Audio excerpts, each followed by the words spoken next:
తెగదెంపులు చేసుకున్నప్పుడు ఆ పార్టీని కోరుకోవద్దు. ఆ పదాన్ని కోరుకున్నప్పుడు అభ్యంతరాలు ఉంటాయి కాబట్టి డెఫినెట్ గా ఈ సిట్యుయేషన్ తీసుకోవడం జరిగింది. రైట్. మలయాదవ్ గారు మీరు లైవ్ లోనే ఉండండి. దిలీప్ కుమార్ గారు, ఇలాంటి అంశాలపైన మీకు పూర్తి అవగాహన ఉన్న వ్యక్తి మీరు. ఇప్పుడు ఈసీ ల్యాక్ని ఎలా చూస్తున్నారు సార్? రేపు పొద్దున్న ఇది నిలబడేదేనా? మీరు 3 కొత్త పేర్లను సూచించాలి. మీరు పెట్టుకున్న తెలంగాణ రక్షణ సేన పేరు పైన ప్రజల నుంచి, మిగతా వాళ్ళ నుంచి అభ్యంతరాలు వస్తున్నాయని ఈసీ చెప్తోంది. ఏం జరగబోతుంది సార్? మళ్ళీ ఒకసారి రిపీట్ చేయాలి క్వశ్చన్. అనుకో నెట్ ప్రాబ్లం ఉంది. దిలీప్ గారు, సతీష్ మాట్లాడుతున్నాను. టిఆర్ఎస్ తెలంగాణ రక్షణ సేన అన్న ఆ పేరుకు సంబంధించి ప్రజల నుంచి కొందరు నుంచి అభ్యంతరాలు వచ్చాయి కాబట్టి మీరు మరో 3 కొత్త పేర్లు సజెస్ట్ చేయండి, దీనిపైన మీరు 4 రోజుల్లోపు వివరణ ఇవ్వాలని ఈసీ లేఖ రాసింది కవితను ఉద్దేశించి. రేపొద్దున్న ఇది నిలబడేదేనా? వేరే వాళ్ళు అభ్యంతరం వ్యక్తం చేశారు కాబట్టి టీఆర్ఎస్ పేరు పెట్టకూడదన్నది రేపొద్దున్న టెక్నికల్ గా నిలబడేదేనా? ఒకటి, ఎలక్షన్ కమిషన్ సంబంధించిన వ్యవహారంలో మీరు ఒక పేరు అడిగిన తర్వాత ఆబ్వియస్ గా కూడా అది అలాట్ చేయాలంటే వాళ్ళు ఇన్వేరియబుల్లీ నోటీస్ ఇస్తారు. అది మీరు పేపర్ కూడా ప్రకటన ఇవ్వాలి. వాళ్ళు చెప్తారు మీకు అలాట్ చేసాం, దీని మీద ప్రజల అబ్జెక్షన్ ఉందో చూసి లీడింగ్ న్యూస్ పేపర్ లో 4 ప్రకటన ఇవ్వండి అంటారు. ఈ 4 లీడింగ్ పేపర్లు వచ్చిన తర్వాత 1 month టైం ఉంటుంది పబ్లిక్ అబ్జెక్షన్స్ రేజ్ చేయడానికి. ఆబ్వియస్లీ టీఆర్ఎస్ అబ్జెక్షన్ రేజ్ చేస్తుంది. అప్పుడు వాళ్ళకి నోటీస్ ఇచ్చి రిప్లై వచ్చిన వాళ్ళకి మళ్ళీ వాళ్ళని పిలిపించి టైం ఇచ్చి పిలిపించి మాట్లాడతారు. సో అది అందరికీ, అంటే జనరల్ గా అబ్జెక్షన్ లేకుండా ఉంటేనే అలాట్ అవుతుంది తప్ప ఏ కార్నర్ నుంచి అబ్జెక్షన్ ఉన్నా కూడా జనరల్ కాదు. అది కాంట్రవర్సీ అయితే పక్క పెట్టేస్తారు. సో ఈ కేసులో కూడా మరి ఏ కారణం చేత వాళ్ళ ముందు క్లియరెన్స్ ఇచ్చారు నాకు తెలియదు, కానీ ఆ ఇచ్చే ముందు నోటీస్ టీఆర్ఎస్ కి ఇవ్వాలి. ఈ పేరు మేము పలానాకి ఇస్తున్నాం, టీఆర్ఎస్ అంటే TRS and TRS anybody for that matter anybody will get a notice. Paper notification ద్వారా మీరైనా నేను కూడా లేదు ఈ పార్టీకి నేమ్ ఇవ్వడానికి వెళ్ళే అబ్జెక్షన్ ఫైల్ చేయొచ్చు. ఇది అక్కడ జరిగినట్టు నాకు నేను బహుశా ఆ ప్రాసెస్ లో భాగంగా ఇప్పుడు వాళ్ళకి ఈ నోటీస్ వచ్చినట్టు. అది కాకుండా ఇంకోటి చూస్ చేసుకుంటే ఎవరు వాళ్ళు అప్డేట్ చేసి ఉంటారు. మేబీ అడుగున్నా మన మిత్రుడు యాదవ్ గారు చెప్పాలి, వాళ్ళు అప్డేట్ చేస్తారో నాకు చేసి ఉంటారు ఖచ్చితంగా. ఎందుకంటే బీఆర్ఎస్ టీఆర్ఎస్ అనేది మొదటి నుంచి వాళ్ళకు లీగల్ రైట్, హెరిడిటరీ రైట్ లాగా ఉంది. మన దగ్గర కూడా టీఆర్ఎస్ బీఆర్ఎస్ అనే మాడతాం. ఇప్పటికి కూడా డిబేట్ లో మనం టీఆర్ఎస్ బీఆర్ఎస్ అనే మాడతాం. సో ఆ డాక్యుమెంటేషన్ నేను కూడా ఆశ్చర్యపోయాను అటు ఇట్లా వస్తుంది. కాబట్టి రొటీన్ ప్రాసెస్ లో ఈ రోజు నోటీస్ వచ్చి ఉంటది. అది నిలబడదు, వాళ్ళకి అలాట్మెంట్ అది నిలబడదు నాకు తెలుసు. అది నిలబడాలి నిలబడద్దు అనే దానికి మనకి సంబంధం లేదు. ఇష్యూ అనేది వాళ్ళది వాడకూడదు. కానీ టీఆర్ఎస్ అన్నేళ్ల నుంచి దాని ఆ మధ్యకాలంలో జస్ట్ బిఫోర్ ఈ పార్టీ పెట్టడానికి ముందు టీఆర్ఎస్ వాళ్ళ స్టేట్మెంట్ కూడా వచ్చింది. మేము మళ్ళా పరిశీలిస్తున్నామని కేటీఆర్ స్టేట్మెంట్ అనుకుంటా.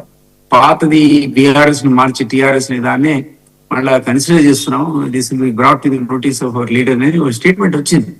తర్వాత సడన్ గా పార్టీ పెట్టినాక ఈ టీఆర్ఎస్ అలాంటి అయింది. కొంత నేను కూడా ఆశ్చర్యపోయినది, నోటీస్ లేకుండా ఎట్లా వీళ్ళకి నేమ్ అలాట్ అయిందని. అది ఇప్పుడు డ్యూ ప్రాసెస్ లో రొటీన్ నోటీస్ ఇచ్చింటారు, వీళ్ళు అబ్జెక్ట్ చేస్తే ఆగిపోతుంది కూడా. అంత ఈజీ కాదు, దాన్ని ఫ్రీజ్ చేస్తారు. లేదా రేపు పొద్దున ఈమె కూడా వాళ్ళకి ఇవ్వడానికి వెళ్ళేది అనుకుందాం, ఎందుకంటే వాళ్ళు ఆల్రెడీ బీఆర్ఎస్ కింద తీసుకున్నారు, మళ్ళీ టీఆర్ఎస్ ఎక్కడిదంటే అప్పుడు దానికి నోటీస్ ఇస్తారు. ఇది చేంజ్ చేస్తారంటే ఫ్రీజ్ చేస్తారు, అటు ఇటు పోదు అటు ఉంటుంది, ఆ పరిస్థితి వస్తుంది. కాబట్టి ఎలక్షన్ కమిషన్ లో లెంతీ ఎలాబరేట్ ప్రొసీజర్స్ ఉంటాయి. మేము కూడా పొలిటికల్ పార్టీ రిలీజ్ చేస్తున్నప్పుడు మేము 4 మా పార్టీ కోసం 4 లోకల్ డైలీలో ఇవ్వాల్సి వచ్చింది. ఇస్తే దానికి లక్కీగా అంటే ఇక్కడ రిజిస్టర్ చేసుకున్నాడు మన స్థానిక సంస్థల్లో రాష్ట్రీయ లోకల్ రిజిస్ట్రేషన్ కూడా వాళ్ళు మమ్మల్ని నోటీస్ ఇవ్వమంటే పబ్లిక్ నోటీస్ మన ఖర్చు తీసుకోవాలి 4 పేపర్లు వచ్చింది. ఏ అబ్జెక్షన్ రాకపోవడం వల్ల మా పార్టీ రిజిస్ట్రేషన్ అయింది. అంటే రిజిస్ట్రేషన్ కూడా అబ్జెక్ట్ చేయొచ్చు వేరే పార్టీ, వీళ్ళు లోకల్ పార్టీలో కాంటాక్ట్ చేయడానికి వీల్లేదు రాసి. So elaborate procedure. అందులో భాగంగా సెట్ బ్యాక్ అనేది ఆమె కోరుకున్నటువంటి లేదా ఆమెకు అలాట్ అయింది అనుకుంటున్న టీఆర్ఎస్ కి వచ్చి ఉంటది. టెక్నికల్ గా నాకు తెలిసి మాత్రం very difficult for them to retain that name.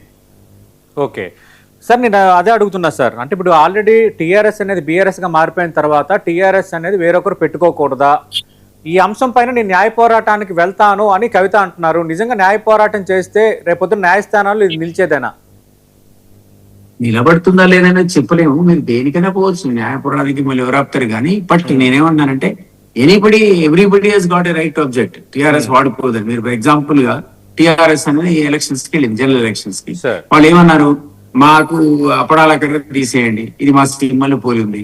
తర్వాత అది రోడ్ రోలర్ తీసేయండి, రైల్ ఇంజన్ తీసేయండి. కొన్ని ఎలక్షన్ కమిషన్ ఒప్పుకుంటే కొన్ని ఒప్పుకోలేదు. కోర్టు కూడా పోయారు, చాలా దూరం పోయారు. పోతే కొన్ని సందర్భాల్లో ఆ సింబల్స్ అట్లా అలాంటి వాళ్ళకి ఎలక్ట్రల్ ప్రాసెస్ లో లాస్ అయింది కూడా. మీకు అదే రైలు ఇంజన్, అదే అప్పడాల కర్ర పోయినసారి ఎలక్షన్స్ లో మనం చూసాం. వాళ్ళకి అలాంటి అలాంటైతే ఆ పార్టీలకు ఒక పార్టీకి అయితే 1,40,000 ఓట్లు వచ్చాయి. 1,40,000 పార్టీ అసలు రావడం ఆశ్చర్యం అనమాట. అంటే not undermining that party, but ఆ సింబల్ పోలి ఉండడం వీళ్ళ ఓటుగా అటుపోయింది. సో ఆ భయానికే వాడు మాకు ఈ సింబల్ మీరు అలాట్ చేయదు మూరో దానికి పోలి ఉన్నాయని ఇట్లా కొట్లాడుతుంటాయి. ఒకటే కాదు, అన్ని పార్టీలు కూడా. సో అదేవిధంగా నేను కూడా పోలి ఉంటే డెఫినెట్లీ అడ్వాంటేజ్ వస్తుంది రేపు కవితకి. ఇప్పుడు టీఆర్ఎస్ అడ్వాంటేజ్ ఉంటుంది కదండి. ఆ అడ్వాంటేజ్ ఇనిషియల్ గా వాళ్ళకి ఎందుకు రావాలని బీఆర్ఎస్ అనుకుంటది కదా. అది మాది, మా పార్టీ, మా లెగసీ, అందులో అసలే కేసీఆర్ కూతురు. సో నాది టీఆర్ఎస్, నీది టీఆర్ఎస్ అనే చర్చ కూడా రావచ్చు కదా. So just like that TRS అనే పేరు ఉండడం వల్ల 2%, 1% తేడా వచ్చినా అంత మాత్రం బీఆర్ఎస్ నష్టం జరుగుతుంది. ఈ కారణం చేత వీళ్ళు లీగల్ గా పోవడానికి ఆమెకు రైట్ ఉన్నా నేను అనుకుంటున్నా, నా పర్సనల్ ఒపీనియన్, అంత ఈజీ అయితే కాదు అది సాధించడం. దిలీప్ గారు మీరు లైవ్ లోనే ఉండండి. మల్ల యాదవ్ గారు, ఒకవేళ రేపు కనుక టీఆర్ఎస్ మీది కాదని కేంద్ర ఎన్నికల సంఘం క్లియర్ చేసే ఇండైరెక్ట్ నోటీస్ కూడా ఇచ్చింది, న్యాయ పోరాటం చేస్తామని కవిత చెప్తున్నారు.